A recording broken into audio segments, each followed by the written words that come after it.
Chefeco a été créé il y a bientôt 2 ans, plus de 2 ans maintenant. L'idée c'était d'accompagner la restauration collective et commerciale, ce qu'on appelle la restauration hors foyer, la RHF, dans leur projet de gestion des déchets.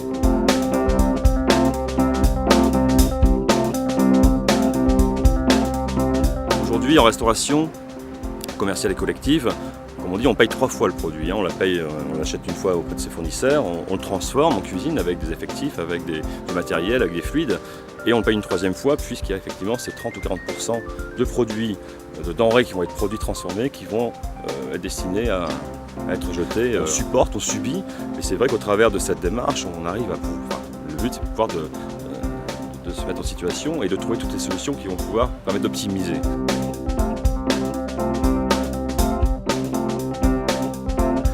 Ce qui est important, c'est de travailler en transversal, puisque la thématique déchets, il n'y a pas que cette poubelle qui est concrète, il y a également toutes les actions de gestion qui sont pertinentes, puisqu'on parle également des appros, on parle également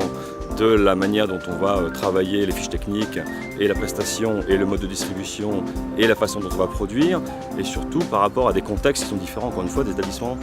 scolaires, santé, entreprises, la restauration pénitentiaire et commerciale. Chaque site a ses particularités, ses spécificités. Encore une fois, l'idée c'est de se mettre en situation pour demain. Voilà ce qu'on fait aujourd'hui, voilà ce qu'on produit, voilà ce qu'on génère, voilà ce qu'on paye, et de pouvoir, via Chefeco, avoir des solutions d'organisation, de process et de matériel. Donc c'est là où Chefeco a mis en place aussi une démarche en parallèle de conception et de fabrication de matériel de tri, la table écologique, qui permet effectivement d'impliquer le convive quand on est sur un restaurant scolaire, sur un restaurant d'entreprise, et de rendre acteur ce client qui à un moment donné va se lever pour aller déposer un plateau dans cette zone de dérochage, comme on l'appelle, à côté de la laverie, sur un convoyeur, sur une échelle ou sur un pass, encore une fois selon les modes qui